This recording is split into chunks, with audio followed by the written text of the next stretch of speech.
Welcome to the Heavy Spoilers Show. I'm your host Paul, and how do you make one of the best superhero movies ever made even better? It's simple. You break down all the ins and outs of the movie to show 150 insane details and Easter eggs that Nolan left in his Dark Knight Trilogy. Now, like all films in the set, The Dark Knight opens with the bat symbol surrounded by something that will hold significant meaning in the movie. In Begins it was bats, which represented fear. In Rises it's ice breaking to show Bane, and in The Dark Knight we see it flying through fire. Fire is a wild and chaotic thing, whereas the bat symbol is very steady in its shape. This shows the battle between Batman and the Joker, who both represent both order and chaos. In the movie, Alfred states that some men just want to watch the world burn, and Joker even uses fire at several points in the film. Rachel is killed with it, Harvey is burned, and the hospital is blown up in a massive explosion. The film is very much laced with the idea of duality, as not only is there of course Batman and the Joker, but Harvey Dent ends up becoming Two-Face. However, it extends far beyond this and can be seen in lots of aspects of the film. Joker takes two hostages in both Harvey and Rachel, he kills two people called Harvey and Dent, he makes two boats have a standoff, and in the final battle has the hostages swap clothes with his men. Joker also wants half of the gangsters' money, and hopefully I've shown you that there's always two sides to every coin. No, I'm not talking about Harvey Dent's lucky one, but you know I like doing crap jokes whenever I can. Now, after this opening shot, we cut to a long one over the Gotham skyline in which a window is suddenly broken and the Joker's gang swoop down. This imagery very much carries the idea that peace in Gotham has been shattered and the clowns are descending upon the city. Cut to the Joker, and if you look in the distance, you can actually see a Spider-Man 3 movie poster, making this film the epic Marvel and DC collabo that we've all been waiting for. We hear the Joker goons talk about a 5-way split, which is then corrected to 6. This shows that the Joker told each and every one of them something different and hid the bus driver because it's all part of his plan. Throughout the movie, he says, "Do I really look like a guy with a plan?" And now, though he doesn't, the genius of the Joker is that he's always one step ahead of everyone else. After Gamble interrupts his speech with the mobsters, he starts reciting the outline of what he plans to do. Later in the movie, when talking to the boats, we can see him reading off a piece of paper, showing that he does indeed pre-plan what he's going to say and do. During the mobster meeting, he points at the television and says he hates schemers, but he himself is one, and he just wants to seem like a wild dog because, well, that's all part of his plan. Now, the mask that the Joker wears during the heist is actually calling back to the 1966 Batman TV show, in which the Joker donned it in an episode called The Joker is Wild. The entire strategy that the Joker uses here, which is to make the robbers take out one another, plays on his understanding that humans are self-centered and selfish. Each one of them will kill the others so that they can get something better, and this model is very much used for the boats at the end, though he's unable to correctly guess the outcome there. Joker throws the entire team under the bus literally, and unmasks, saying the famous line, "Kill you simply makes you stranger." This is of course a play on the term "whatever doesn't kill you makes you stronger," and throughout the movie, Joker does twist and turn certain sayings. There is of course the changing of the van to read "slaughter is the best medicine," and "let's put a smile on that face," something which refers to giving a person a Glasgow smile rather than cheering them up, like hopefully this video is doing for you. Now, Joker of course received this Glasgow smile himself, and unlike all those that have come before, this Joker actually applied the white paint himself. Typically, in the comics his skin is bleached, but throughout the movie, if you look closely at his hands, you will see that there is white paint on his fingertips. Ledger actually put the makeup on himself rather than using the on-set team, as he wanted to have an organic feel to the character, rather than him being someone who was simply pruned for a movie. Joker escapes into the bus after putting a gas grenade in the bank manager's mouth, and we can see that the string from its pin is tied to the bottom of his jacket. This means that when he drives off it will unhook, and we later see something similar when he goes to the gangsters and has a lot of explosives in his coat. We then go to Jim Gordon standing beside the bat signal, and since Begins this has become a staple of the GCPD. At the end of The Dark Knight Rises, one of the most iconic shots is him standing beside a repaired signal, which echoes this moment that appears throughout the trilogy. He's greeted by Ramirez, who I think is based loosely on Detective Montoya from the comics. However, the latter is a good guy, whereas Ramirez is a crooked cop. She mentions her mother being checked into the hospital, and this of course becomes leveraged later on when Joker threatens to blow one up. She is indebted to the gang because of her mother's medical bills, and it does ask the question, would you turn to crime to save your family? Cut to Batman carrying out a drug bust on the Scarecrow, and we're introduced to the Batman copycats, which are based on the sons of Batman from The Dark Knight Returns. Batman is attacked by dogs, and dogs actually pop up quite a lot in the film. Now when upgrading his armour, Bruce asks how it'll hold up against them, which references this moment. Joker is referred to as a mad dog, and Joker later says to the Chechen that when a dog goes hungry, that he'll find out how loyal they really are. Now the Joker attacks Batman with dogs at the end of the movie, and it could be because he found out from a second-hand source that he was vulnerable to them because of this opening drug bust. Batman goes to Gordon, who's in a bank vault, and the character holds up a picture of the Joker. On it we can see the numbers 2008-07-18, and if you reverse these you'll get the 18th of July 2008, which is the day that the movie was released in cinemas. Next we go to Batman's temporary Batcave, in which we can see him stitching up his arm. This scar would actually later appear in The Dark Knight Rises when we see the character in the cave. Bruce is keeping an eye on both Rachel and Harvey, and we see a fake out court scene with the two.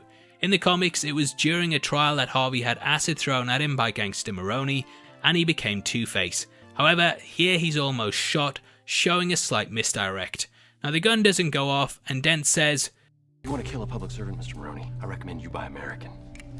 Later in the movie, the first person Dent kills is public servant Detective Wirtz, who he murders with a Smith & Wesson, aka an American handgun. Now it is possible that this gun came from Mr. Lau, as we learn that they are both Chinese. Before you call me a racist, yeah? Maroni was working with Mr. Lau, so it does make sense that he could get him black market weaponry. Now Maroni himself in The Long Halloween was a sort of rival to Falcone, who in the last movie was taken down by Batman. Though the pair have worked together as well, I do like that he's an excellent succession in the film's canon. We see Gordon and Dent meeting, and there's a lot of duality in this scene. Both know that the other one has a darker side to them, and that they have to work with what they're given. Gordon refers to him as the White Knight, which too brings up the idea of opposites in the title, The Dark Knight. This idea of mirroring is of course shown in Two-Face, but also in that Harvey works in the light to achieve justice, whereas Batman has to stick to the shadows. Later on, a piece of paper is held up over Harvey's face to make him look like Batman, but this being white hammers home the idea of him being a White Knight. Bit of a reach. Harvey hints that he's well aware that he's labelled Two-Face by Gordon's colleagues, and this motif is even carried across to his double-sided coin, which has two faces on it. The idea that there's no way to really win with it either shows how manipulative that he can be, and how he presents things in a certain way whilst hiding the truth. At the end of the movie, Gordon gives a speech about the fallen White Knight in front of a giant picture of him, and if you look very closely, this is crooked, showing that the character himself was too. We see Bruce asking Lucius for some upgrades, and he makes a joke about being able to turn his head. Pretty much all the Batman movies before and since this have seen a cowl with a solid neck, so this is a sort of meta joke about costume design in general. We're also introduced to Coleman Reese, who I think may actually be the Dark Knight's version of the Riddler. Similar to the Riddler in the comics, Reese figures out who Batman is, but he doesn't tell anyone because a riddle that everyone knows the answer to isn't worth saying. Reese's name itself could be a play on the way that the Riddler, aka Edward E. Nigma, is often called Mr. Ree or Mystery Nigma. Mr. Reese? Mystery? Okay, might be reaching there, but you know what, I don't think I am. Now jump to Bruce taking out the prima ballerina for some prima pizza, and the conversation moves on to how Batman in some ways is like a Roman protector. In begins, Ra's al Ghul too brought up Rome, and how corruption caused the League of Shadows to bring down the Empire. This hints once more at the idea of duality, as Rome could be seen as good or bad depending on who you ask, and it's a nice recurring motif across these movies. Harvey says, Either die a hero, or you live long enough to see yourself become the villain. Though this could be referring to his journey in the movie, I've always taken it as Batman's because he in the end allows people to see him as the bad guy. The Joker goes and has his meeting with the mob, in which he does the disappearing pencil trick. This was actually shot over 2 days, and it had 22 takes in total. Nolan, being Nolan, wanted to do the stunt for real, and this led to 3 knockouts over the course of filming it. In the end, the stuntman swiped the pencil away at the last second, leading to what is a completely unforgettable scene. Now the funny thing about this scene is that when the Joker says something serious, the mobsters laugh, but when he's telling jokes they don't. This is seen in pretty much all the lines of dialogue that he has, and it shows that he's not really a clown, even though people find him funny. We join Batman, Harvey and Gordon on the roof, and this scene massively echoes the Long Halloween, in which they meet in a similar scene.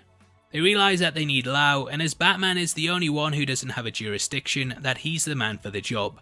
Bruce enlists the help of Lucius, who wants to use something known as Skyhook, which is a real technique developed by the CIA in order to quickly get troops out from behind enemy lines. Lucius also gives Batman his new armour, and we see how the gauntlets fire off, which is something that he uses to help defeat the Joker with later on. Throughout these movies, there's lip service paid to the armour being weak on the sides, and Talia later would exploit this in The Dark Knight Rises when she stabs Bruce in his weak points. After a hit is put out on his head, the Joker fakes his own death to be taken to gamble. He tells a story about how he got the scars, and this alters throughout the movie, which is actually a callback to The Killing Joke. In that, the Joker said if he had a past, he'd prefer it to be multiple choice, and the chaotic nature of his backstory shows just how much of an unreliable narrator that he is. Joker gets Gamble's sidekicks to fight each other to the death to be in his gang, and this idea of getting people to turn one another was of course used in the bank heist and later used on the boats. Batman goes to China with Lucius, and we see how sonar is used on a phone to scan the building.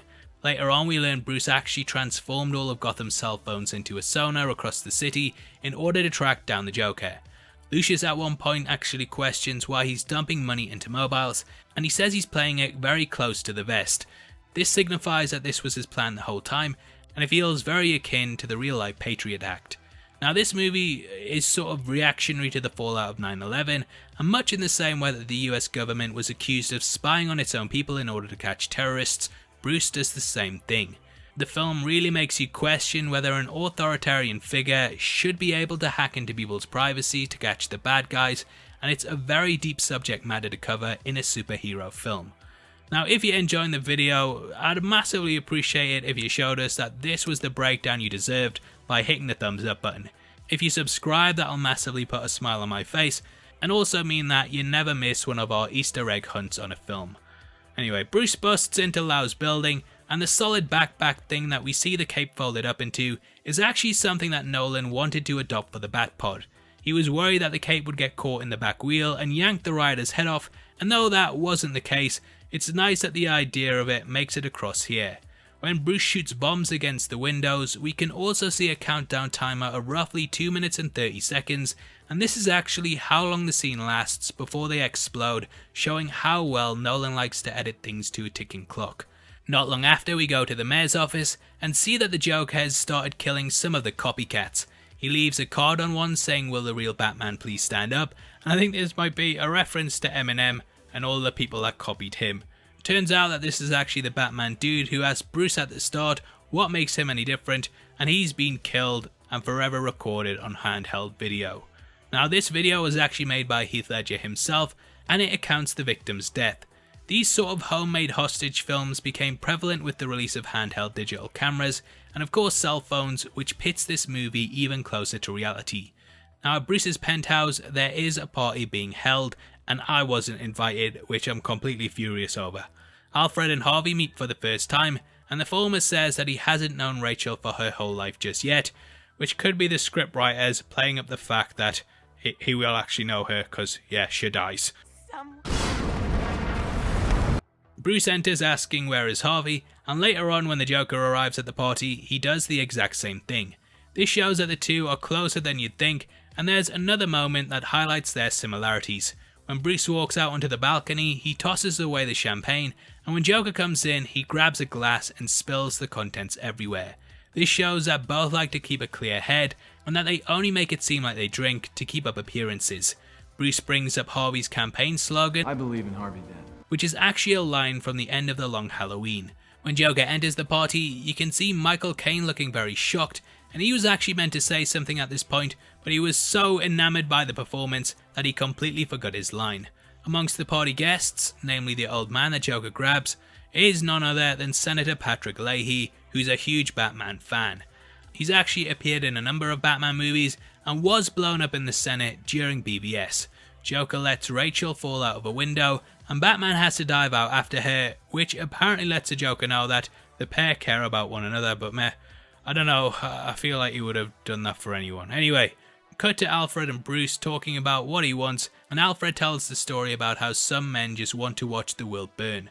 Bruce says that criminals aren't complicated, and this is a callback to Ra's al Ghul, who said the same thing to him in Batman Begins. I absolutely love the way that Bruce is trying to scan Joker's face in order to find a file for him, but none exist. We never get a true backstory for the character in this movie, and his anonymity is one of his greatest weapons. Batman digs a bullet out of a wall in order to find a fingerprint on it, and I believe that the bullet wall in Tenet was referencing the scene due to the colour of the wall. It's a reach, yeah, it's a reach. Now cut to the funeral, and the Joker makes it seem like he's going to be sniping the official, because that's what tends to happen in assassinations. However, he's always misdirecting people, and he actually goes in with his men disguised as guards because they'll be able to carry guns. He knows that Batman will find him and lures him to a location in the hopes that he can be taken out by a sniper, and though it doesn't go according to plan, it still shows his ingenuity. Harvey captures a guard played by David Dastmalchian, who's been cast in a number of comic book properties including Gotham, Ant-Man, and the upcoming Suicide Squad movie. Harvey holds him at gunpoint, and we can see that one side of his face is almost completely in shadow, foreshadowing his turn to the dark side. Hey, having that? Batman talks him down, and in hindsight we know that because of his coin that he never would have killed him, but it still shows that Harvey is willing to mentally torture someone. He holds a press conference, and we hear the line from a heckler, "Things are worse than ever," which is a callback to when Rachel said the same thing in Batman Begins. Now Gordon's death is fake, showing that just like Batman, he has to operate outside of jurisdiction and so on in order to catch this new kind of criminal. The car chase takes place, and the Batpod bursts out the Batmobile. In the run up to the film, it was said by Nolan that the Batpod was actually in Batman Begins. You just had to look very closely, and this is of course where it was all along, you cheeky boy Nolan.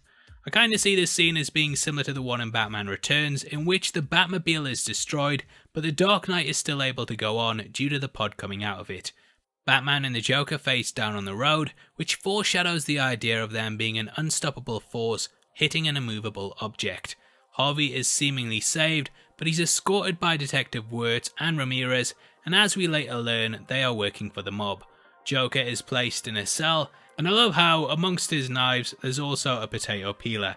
You never know when you're gonna want to make some chips. One of his henchmen is brought in, and we learn that he has a cell phone bomb placed inside of him. Similar to Batman, the Joker has weaponized cell phones in a way to further his own gains, which is a great little mirroring between the two. Batman and Joker have a conversation with each other, and Joker even hints that the police will hunt Batman down, which is of course how the movie ends. The Joker says, "You complete me," and this moment is a callback to Jerry Maguire, something that Lego Batman watches in his solo movie, bringing the two franchises together. Joker discusses interrogation tactics such as not going for the head, which likely shows that he was involved in some sort of torture. Later in the movie, Joker talks about how things are all part of the plan, even if they're horrible, and mentions a group of soldiers being blown up, which many have theorized confirms that he is in fact an Iraq war vet. If this is true, then he could have been a military interrogator that was attacked by insurgents, and the scars that we see on his face could actually have come from a bomb. Now in this scene, the Joker makes Batman choose between Harvey and Rachel, and he says that he's gonna have to choose who lives and who dies. It's revealed that the Joker actually gives Batman the opposite locations, but in some ways he was telling the truth. Joker said that he will have to choose who dies, and Batman chooses to go to Rachel, who is revealed to be Harvey. Therefore, in choosing Rachel, he's actually choosing her to die. And yeah, it's very smart once you really think about it. Now he reveals that Dent is being held at 250 52nd Street. Saying that again as 250 52nd Street, there's this idea of there being two 2s in it and 50-50, which foreshadows him becoming Two-Face. Joker actually allows Batman to beat the crap out of him, and we can see later that he uses a shattered piece of glass from the mirror to take a policeman hostage. When he's sitting against the cracked mirror, we can actually see those shards behind him, and therefore piece together how he was able to get out. Now the shots of Rachel and Harvey actually foreshadow their fate. Rachel is pretty much in complete darkness, whereas half of Harvey's face is lit, hinting to us what's going to happen next. Joker escapes, and they honestly could have stopped the movie there. I think it still would have been one of the best films ever made. Alfred almost gives Bruce a letter from Rachel, and in The Dark Knight we hear more about this, bringing the moment full circle. In the hospital, Harvey lifts up his coin and sees that the other half of it is burned, and that's because his other half got burned, eh? Sorry, Rachel. Now it is scarred on one side and not the other, which is lucky, as he can now use that cool little character gimmick that he's been wanting to do for so long. The Joker holds all the hospitals hostage and puts out a hit on Mr. Reese, meaning that Batman has to go and save him. As mentioned in our Begins breakdown, this car is actually a Lamborghini Murcielago, which means bat in Spanish. Nice little character gimmick there too. Now the Joker references burning half the money, which could also be a nod to how he burned half of Harvey.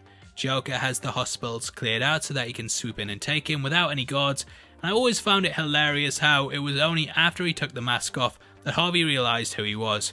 It wasn't the bright wig and the stupid face paint that gave it away, it was the mouth. When he allows Harvey to hold his life in his hand, he actually holds back the hammer on the gun, showing that even if he lost the flip, he wouldn't lose and would get out of the situation without dying. Joker blows up the hospital, and contrary to popular belief, this wasn't just one take and made up there and then. Heath practiced it over and over again to get everything down, so that when the explosion did go off, the performance looked amazing. The Joker records another hostage video with the GNN news correspondent, and we can see that he's hung upside down, almost like a bat.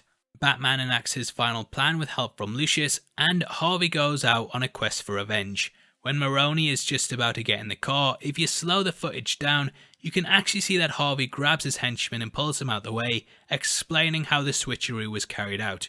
Harvey also takes off his seatbelt when he's in it, just before it flips, showing how he manages to get out.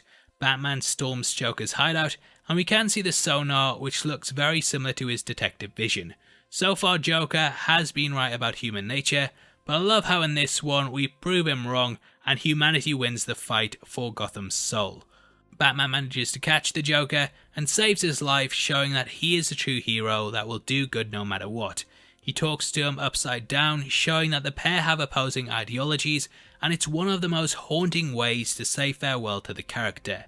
Now the beauty of Joker's plan here is that he wanted to show Batman that the police would turn on him, and in taking down the SWAT team, they eventually do. Batman goes to Harvey and saves Gordon's son by diving over the edge with the villain. Bruce's fall and later limps explains why he's got one in The Dark Knight Rises, and it's likely that only his cape catching the air is what stopped him from dying. Gordon says, "Thank you," and Batman says, "You don't have to say that," which is of course playing on the ending of Batman Begins, in which the Cape Crusader said something similar. Batman takes the fall for Harvey, and he lives long enough to see himself become the villain, the hero that Gotham deserves, but not the one it needs. Harvey is someone who represents what the people can aspire to, whereas if people try and become Batman, they'll end up like the Sons and will break the law rather than upholding it. For now, Batman knows that he must sacrifice his image in order to serve the greater good, and hopes that people will aspire to be more akin to Harvey than him, making him the true hero of it all. That ends the movie, and I really hope you enjoyed it, as a lot of work went into this, and again, I'd massively appreciate the thumbs up. If you enjoyed this video, then make sure you check out our full breakdown of Batman Begins, which will be linked on screen right now. With that out of the way, thank you for watching until the end. I've been Paul, you've been the best, and I'll see you next time. Take care, peace.